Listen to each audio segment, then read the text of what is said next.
Antônio Vidal. Ah, eita! Boa noite! Boa noite! Tudo bem?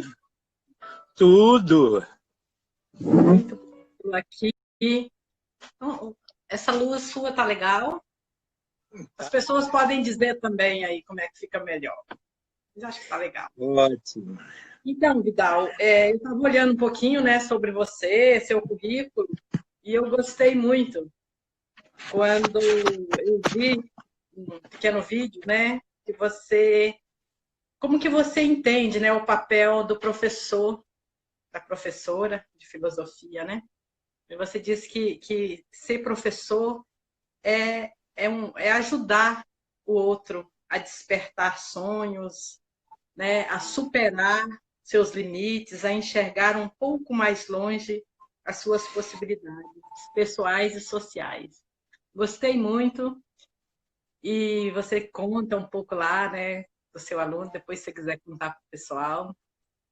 Então, Antônio Vidal é graduado, né, na Católica de Campinas, tem mestrado na educação pela Universidade Federal de Campinas, doutorado em educação pela USP e pós-doutorado em filosofia pela Universidade Federal do Rio de Janeiro. Atualmente é professor associado da Universidade Federal do Espírito Santo e atua na área de filosofia no Brasil, na América Latina. E filosofia da religião. Então, eu estava vendo, Vidal, a sua formação, não vou, porque senão nós iríamos ficar aqui a live falando da sua formação, mas a sua tese de doutorado, né, tem o tema A Pedagogia do Afeto de Rubem Alves, um estudo de seus pressupostos filosóficos. E foi por causa desse motivo que, desde que eu te conheci, eu vi você um apaixonado por Rubem Alves, e eu pensei a live, assim, esse momento da gente conversar um pouco, né, sobre o Rubem, o pensamento, o que está por trás, né, desse pensamento pedagógico de Rubem Alves. Afinal de contas, Antônio Vidal, quem foi Rubem Alves? Se quiser dizer um pouco de você antes também de dizer por que você estudou, aprofundou, conheceu pessoalmente, né, Rubem Alves. Uhum. Conta aí um pouco para nós. Olha, o Rubem Tem gente, ó, Alves... tem um sobrinho seu também que já está dizendo aí, ó, tio querido. Ah, é? Ó, que ótimo! O Jonas Bezerra. Eita. Ah, jornalista do interior paulista, gente boa, um amigão.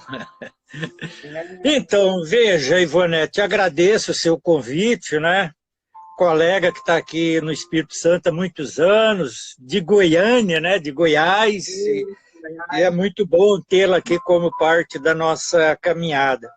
E o Rubem Alves eu conheci no final da década de 70, quando estive estudando, fui estudar em Campinas, e o Rubem Alves, certamente que naquele contexto eu ia ouvi-lo falar, mas eu não entendia nada. Mas não precisava entender, mas pela paixão como ele falava as coisas, a gente acabava se envolvendo, né? E aí foi professor, amigo, né? Orientador de pesquisa, e depois a gente trabalhou um pouco sobre o pensamento dele, a obra dele. E o Rubem, assim, quem é o Rubem? É um dos grandes pensadores do Brasil. Eu penso que ainda muito pouco conhecido, porque o que grande parte conhece do Rubem Alves são esses livros mais educativos, né, ou vinculados à educação, que ele escreve a partir de início da década de 80, mas bem antes disso, Rubem já era conhecido em vários países da Europa em função da reflexão que ele realizava sobre o religioso. E em 74, meados de 74, ele foi convidado para falar na Fundação Nobel, aquela mesmo que dá o prêmio para as pessoas, para, né, os cientistas, os grandes personagens nas várias áreas do saber. e ele ali com seus 40 e pouco anos foi convidado para falar para aquela academia no encontro que eles tinham anual. Então era uma pessoa assim, muito respeitada lá fora.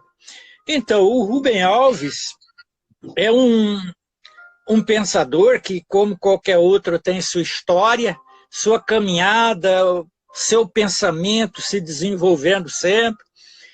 Então, eu assim, em termos de pensamento, eu vejo 3 momentos na sua caminhada. O primeiro momento, que é do jovem teólogo, ele era um teólogo da Igreja Presbiteriana, né, se formou em 57, vai desenvolver todo um pensamento teológico preocupado com a realidade do Brasil, né, até ali, período de 58 para frente, né, com a realidade brasileira. Então, há ali um jovem teólogo que tenta descobrir um pouco e ajudar os cristãos a participar um pouco na vida da sociedade do mundo, na construção de um novo mundo, de um novo Brasil.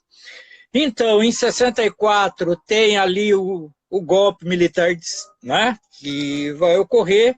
Em seguida, Rubem vai para o exílio e ali ele passa a pensar um pouco, né, e vai desenvolver toda uma compreensão de homem, toda uma antropologia, todo um humanismo desde o exílio. Então, seria aí o segundo momento do pensamento dele, que o vai tornar muito conhecido. Em 69, ele termina a pesquisa de doutorado nos Estados Unidos, e esse trabalho vai ser publicado em vários países, e ele acaba se tornando muito conhecido porque havia um pensador americano chamado Harvey Koch, que leu aquele trabalho dele e falou: poxa, mas isso é interessante, tem algo de novo nisso daí, deixa que eu vou publicar. E aí publicou, e ele vai se tornar, né, um pensador aí conhecido, sobretudo no campo da reflexão religiosa. E aí eu chamaria que é a fase filosófico-poética, porque ele vai ser mais um filósofo, vai estabelecer uma compreensão de homem, mas o Rubens sempre foi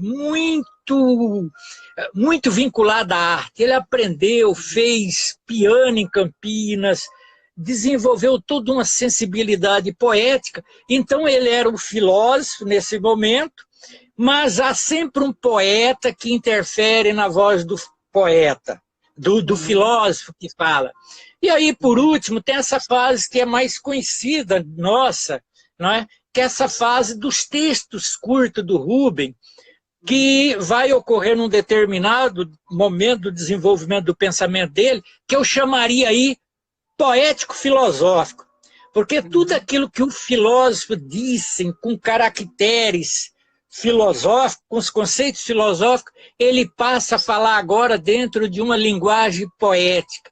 O poeta rouba a cena. E o filósofo permanece ali, mas permanece silencioso, ouvindo agora tudo aquilo que ele disse antes enquanto filósofo, mas agora em termos poéticos. E a obra, vamos dizer, os livros de educação dele, ela vai, de certa maneira, vai ser escrito e divulgado já nesse contexto do Rubem, né, dessa reviravolta dele mais poética. Ok? Então é isso, é uma pessoa que tem uma contribuição importante no Brasil, né, no pensamento brasileiro, é muito pouco conhecido, embora se leia muitos textos do Rubem, mas todos os pressupostos filosóficos, antropológicos que está por trás do pensamento é desconhecido. O Rubem não é um pensador de autoajuda. Ok. Entendi. Ótimo. É bom deixar isso bem claro, né? Em Vidal, a Glória Nunes, né, dizendo aí, um grande amigo, você é um grande amigo, e o Gustavo mandando um abraço, né, e muitas boas lembranças dos encontros na Universidade de Juiz de Fora. A Tânia Araújo, grande amiga que mora na Áustria, ela está perguntando a você, seria o Rubem Alves um dos fundadores da teologia da libertação? Olha, eu não diria veja você, no trabalho, né? Ó, eu gostaria também de agradecer todos que estão nos acompanhando, né? Que eu acabei. Vejam, não resta dúvida disso, né? O Rubem Alves, em termos de pensamento religioso, de teologia, ele vai estudar em 53 no Seminário Presbiteriano de Campinas e vai ser marcado muito por Richard Shaw. Richard Shaw era um teólogo americano que vai trabalhar na Colômbia e vai desenvolver na década de 50, 60, aquilo que se chamou teologia da revolução, que se aproxima um pouco aí da teologia da libertação. Havia toda uma preocupação com o sofrimento humano, com a injustiça. Então o Rubem vai ser marcado por Richard Shaw e ele passa a desenvolver toda uma reflexão preocupada com o mundo. Né? Deus não é alguém que nos tira do mundo, mas que nos faz se comprometer com o mundo. Então, no final da década de 60, Rubem Alves vai escrever um livro justamente chamado Teologia da Libertação. Esse livro depois vai ser publicado em vários países, que foi a tese de doutorado dele, não é? Que era um negócio na época muito estranho. Inclusive, nem vai ser publicado como Teologia da Libertação essa tese, mas Teologia da Esperança, que era o grande conceito que se tinha na época. Aqui no Brasil, isso só vai ser publicado em 86, lá nos Estados Unidos foi em 69, então chega tardiamente. Então, o primeiro conceito de teologia da libertação, eu diria que é o Rubem que constitui. Então, eu diria que é um dos teólogos da libertação ligado, vinculado à teologia protestante. Nós vamos ter Gustavo Gutierrez, que vai escrever um livro sobre teologia, o título é Teologia da Libertação, depois do Rubem Alves.